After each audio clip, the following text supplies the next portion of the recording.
What's up, ladies and gentlemen? Mikey McNuggets coming at you for another Cavaliers Weekly right here on the Bleacher Report app. If you're unfamiliar with who I am, my name is Mike Lucas. I go by Mikey McNuggets on the Ultimate Cleveland Sports Show. And the Cleveland Cavaliers are going to have to go through some coaching changes this summer for a good reason. First and foremost, Jordan Ott, one of Kenny Atkinson's top assistants, has now been poached by the Phoenix Suns, I almost said the San Antonio Spurs.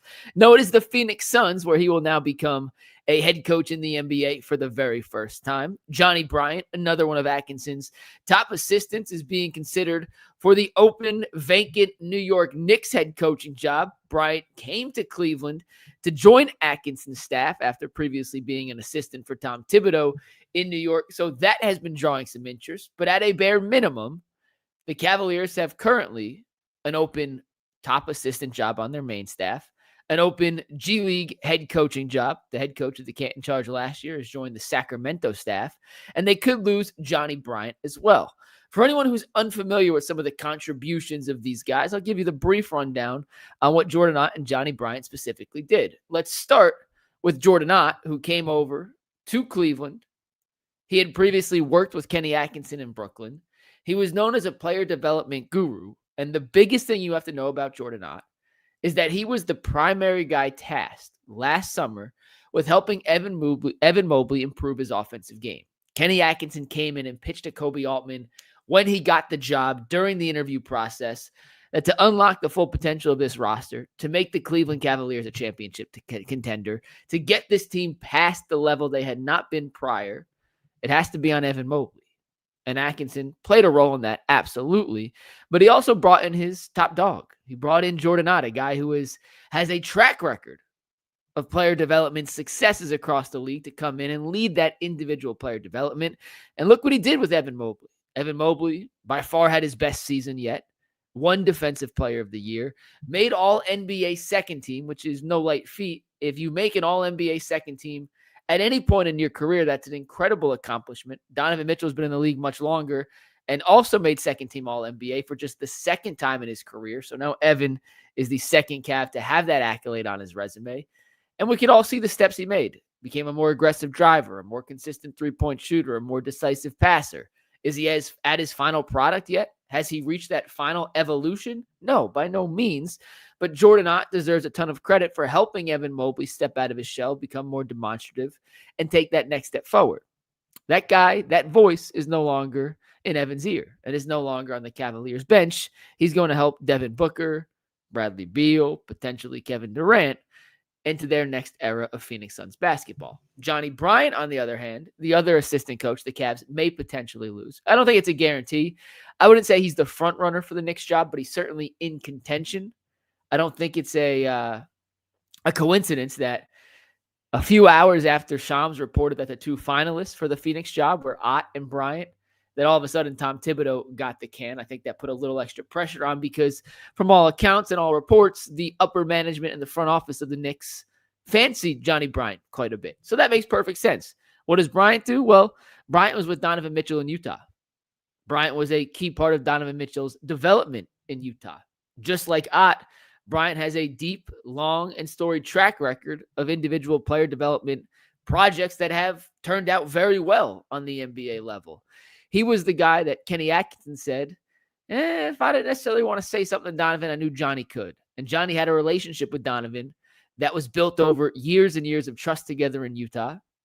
The Knicks hired Johnnie Bryant when they had their eyes set on Donovan Mitchell to help lure him to the Big Apple. Obviously, that didn't work. And then when Donovan re-signed in Cleveland, Johnny came and joined him here. So that was the one-on-one relationship that particularly helped Donovan Mitchell kind of be able to take a step back, see the bigger picture, sacrifice a little of your stats for the betterment of the overall team, which was part of the reason the Cavs had 64 regular season wins. Notice I said regular season wins because that formula and that success did not translate over to the postseason. So the Cavs are going to undergo, to a certain extent, maybe more than others, because of the fact that Johnnie Bryant may or may not leave, some pretty significant coaching changes. And first and foremost, that is a healthy, good thing for the organization.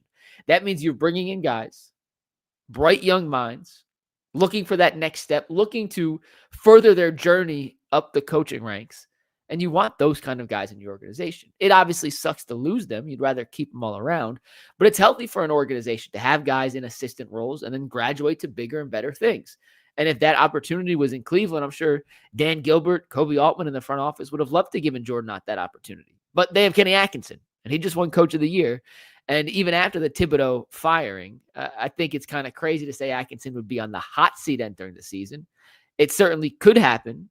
And he certainly could be if things don't go well in 2025, 2026. But to say right now he's on the hot seat, I think is a little premature. So it's a healthy thing for the organization. But what do I want the Cavs to do to fill Jordan Ott's spot and potentially Johnnie Bryant's spot and to potentially fill the charge open head coaching spot? Two things.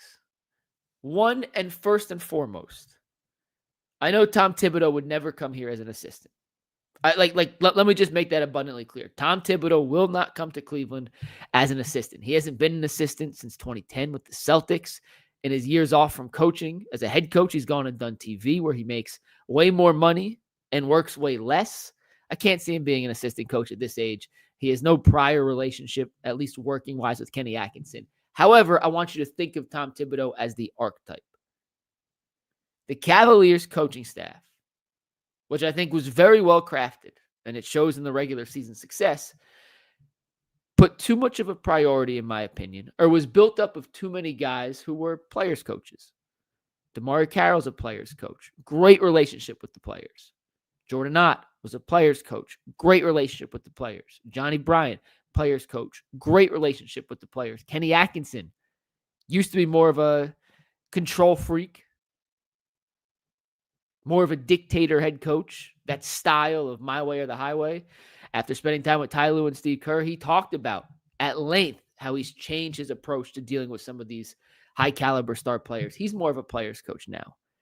I think to round out the staff, to give them a little counterbalance, a little yin to the yang, the Cavs would be best suited to bring in someone along the lines of a Tom Thibodeau, an old school, hard-nosed, defensive-minded, takes no BS, calls it straight, is not afraid to call you out if needed. I'm not saying Kenny and Jordan and Johnny and the rest of the staff wouldn't, but I think it'd be a good counterbalance to have one guy who that's kind of his role. That's the peg that he fits. It's what he does to counteract all the positivity, the player empowerment, the offensive freedom that Kenny Atkinson and his staff wants to encourage and has encouraged and did a terrific job encouraging. At any staff, there needs to be some differentiation. You don't want copy and paste 4 or 5 guys in a row all thinking the same, all seeing the game the same. Yes, you obviously want them all aligned and on the same page, but there has to be differences in how one guy views something so you can talk about it. You can see different ways to attack, see different ways to defend, see different rotations. One guy may like this guy's game a little better than that guy's, and the other coach may see it the complete opposite. And then you have to go back and forth and make your case for why player X should play over player Y. All the other coaches making the case for player Y over player X.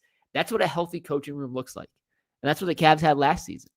And to take it to that next step next year, I would love to see them bring in some veteran, defensive-minded assistant coach, preferably a guy with some previous head coaching experience. I know that's easier said than done, easier to find than it is to talk into a microphone and say out loud, but bringing a guy with a defensive background, defensive specialty, a slightly different philosophy, maybe a guy that specializes in an offensive attack that prioritizes mid-range or post-ups, just to have some counterbalance in case the Cavs get stagnant next year in the playoffs again.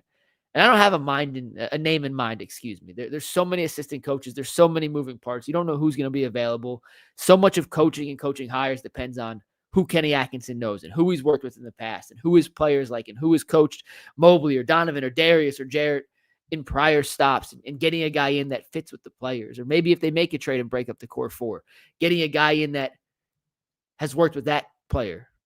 Look at Rick Brunson in New York. There are countless examples across the league. Another front runner for their next job is Jay Wright, the former Villanova coach. Why? Because they have 3 Villanova players on the roster. It would make perfect sense to bring in a guy that has already that built-in chemistry and rapport with some of their key players. So when the Cavs are looking to fill out this roster before we move on to our next topic, I think their best bet to replace Jordan Ott at a minimum would be finding a Frank Vogle-esque assistant coach, a Tom Tibido Tom Thibodeau-esque assistant coach, somebody along those lines to give Kenny another former head coach to balance ideas off, to utilize his previous experience in the playoffs. If you go with Vogle, for example, who I think might actually be my first choice if he'd be willing to come back as an assistant, I think he'd be a great fit, who can bring a little different defensive identity and can be kind of that hard-nosed, no-nonsense kind of guy, while everyone else is a little bit more of the player's coach. Because I think at the end of the day, the best coaching staffs in basketball have that balance. They have some no-nonsense guys, and they have some players' coaches. And that's when you're at the perfect unison, which I think Cleveland can still achieve. If they lose Johnnie Bryant too, then we could have a second conversation on how to fill both those spots. But for right now, Jordan Ott's gone. And for the G League, I should mention this too. I would love to see the Cavs hire a young up-and-coming guy for the G League. Somebody with a fresh set of ideas, somebody who hasn't had a chance to be a head coach yet, someone who the Cleveland Cavaliers organization can develop into a future staple of not just the G League, but of their NBA coaching staff. I mean, in a perfect world, you get Kenny Atkinson's successor 10 years down the road from their G League team. I mean, it's happening all across the league. Mark Daigneault, the head coach of the Thunder, was the Thunder's G League coach a decade ago. And he worked his way up through the ranks, had success in the G League, became an assistant, and then was the head coach. In Miami, they promoted their video guy to their G League head coaching spot. He had a great first season. And eventually, the goal is, in a perfect world, to have that guy make his way through the ranks and eventually maybe not take Spo's job because Spo is far away from retirement, but turn a video guy into a G League head coach, into a front of the bench kind of assistant coach. So there are different ways. So I would love for Cleveland to not hire someone from within, to go outside the box, hire a young up-and-comer with a hungry mindset, a different set of skills, a different view of the game, just to add to the overall ecosystem that is the Cavaliers coaching system. When you talk about trades, and we have certainly done a fair share of that, not only on this Bleacher Report stream, but on the Ultimate Cleveland Sports Show over the last couple of days, it has come to my attention that it is hard to identify what the Cavaliers' issues were in their previous two playoff stints. There are tangible things you could look at, and there are intangible things you could look at. You can't quantify toughness by a stat. I don't know. There's no stat that says tough or not. It's an eye test thing. And I agree with everybody out there. The Cavs were not.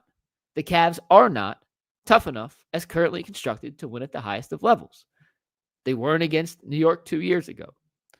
Orlando, a significantly less talented team, beat them up and forced that series to 7 games. This year, Indiana was the tougher team.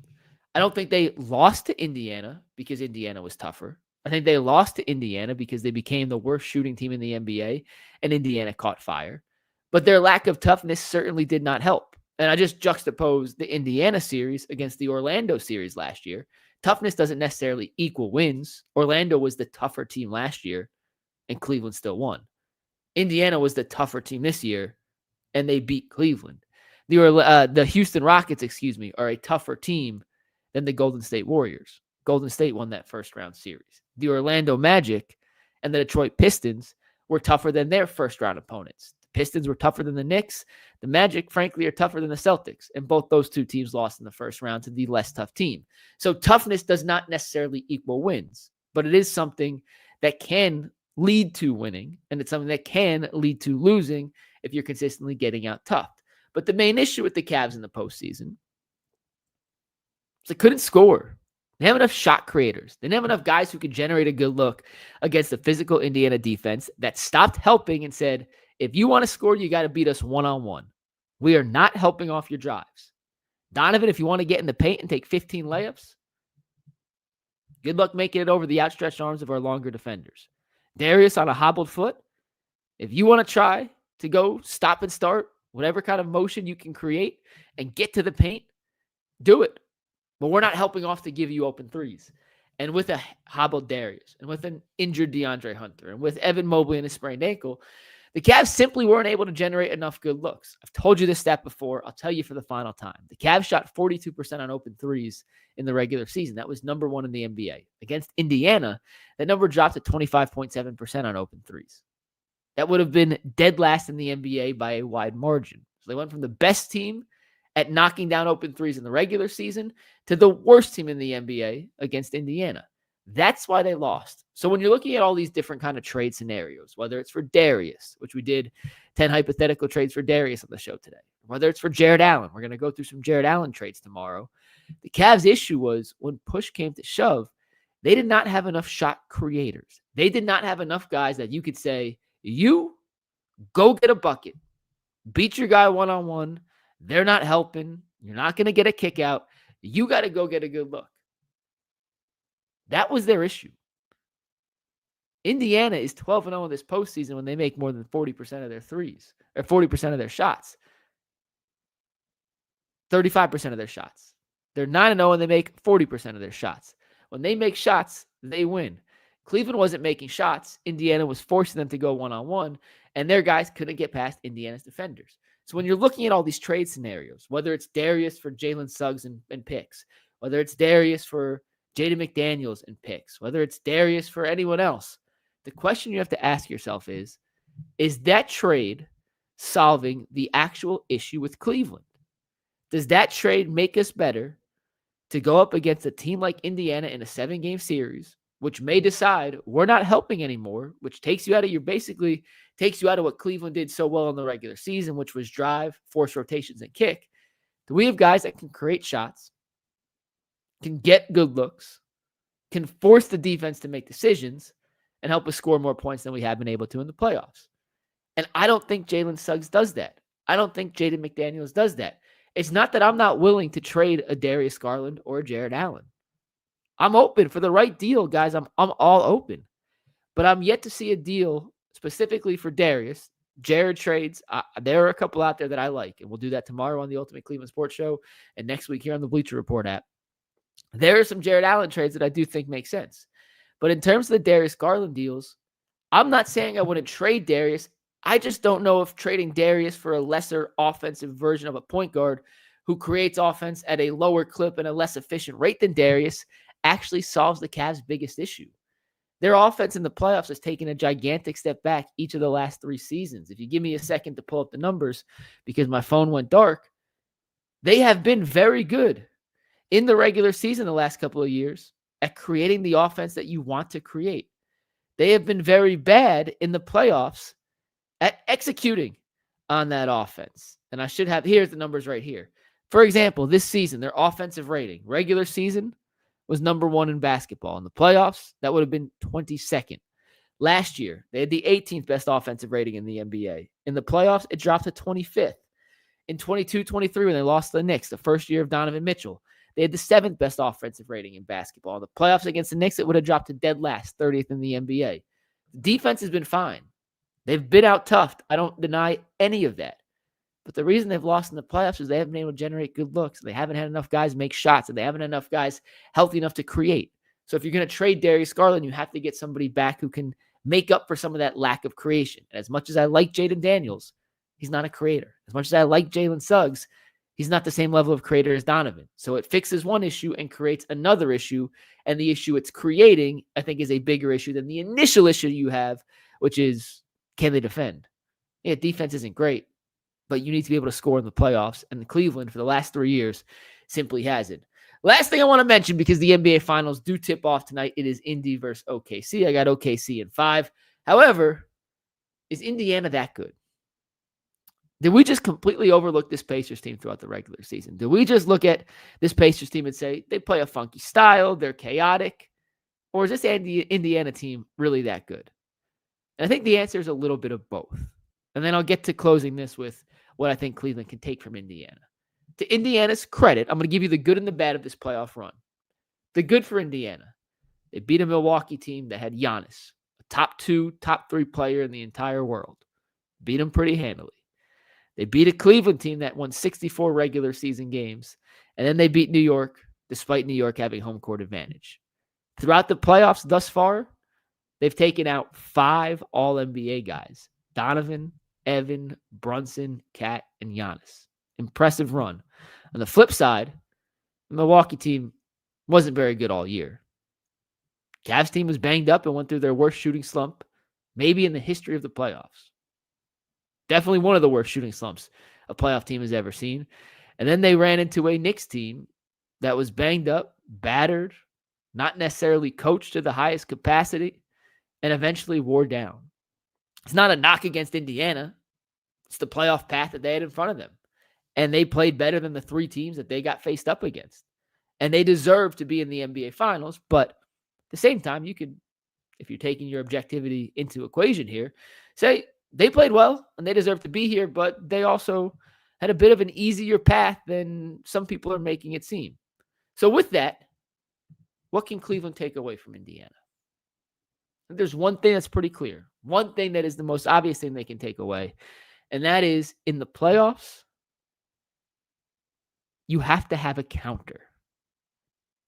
What got you to the playoffs may not get you to the finals. Teams are scouting you much more in depth than they do in the regular season. You're playing a team 4, 5, 6, 7 times in a row. They're more up to date and in par with your tendencies. They're going to take away what you want to do first and foremost. So what's your counter? Cleveland had no counter when the 3 stopped falling. Indiana wants to run. But when teams were able to take them out of their up-tempo offense and make them play in more of a half-court style attack, their counter thus far has been Siakam in the post and space. The Cavs haven't had that counter. And I hope next season, Kenny Atkinson, whoever else is on that staff, have a better option and a better idea of what their counter will be. Whether it's playing through Evan in the high post, whether it's running post-up options for DeAndre Hunter, or maybe a Jared Allen if a team's willing to play him with a smaller guard. Maybe it's forcing teams into switch on the pick and roll and actually throwing the ball down low to the big men. They have to have a counter. Indiana's had a counter to the Milwaukee series. They had a counter in the Cleveland series. They had a counter in the New York series. Will they have a counter against OKC? We'll find out. OKC is a little different beast than I think every team they've played so far, but Indiana continues to prove people wrong. The one thing you have to ask if you're a Cavs fan is, can we beat Indiana? Yeah, the answer is probably yes. Can we have beaten Boston? Maybe. Can we have beaten this OKC team in 7 games? That's what you have to judge yourself up against. It's not just good enough to win the East. You got to face that team out West if you're going to win a championship over the next couple of years. And those are the questions Kobe Altman has to answer in the coming days. I got one question on YouTube we're going to answer, but that's going to wrap it up for this Bleacher Report stream. We appreciate you tuning in on the Bleacher Report app. We'll see you next week. If you liked what you heard, follow me on Twitter, @MikeLucasTV. All right, let's get to our one YouTube question here. It comes from Cle Sports. I appreciate Cle Sports for tuning in. He said, hey, Mike, question, how does that work with assistant coaches? Do they not sign contracts with teams like the head coach of a team, or are they usually year to year? Happy for Ott, but bummed. To be honest with you, I'm 98% sure they sign multi-year contracts, but in the NBA, just like a head coach could leave at any point, you can poach a coach. In the NFL, you can poach a coach to go from an assistant to a head coach. There are ways for a lateral job NBA teams can stop a guy from moving, but if an assistant coach wants to move and a team's willing to pay more, 9 out of 10 times they can't stop it. That's going to wrap it up for this stream. I appreciate everybody tuning in, and we'll see you next week right here on Mike Lucas Sports. Go Cavs. Peace.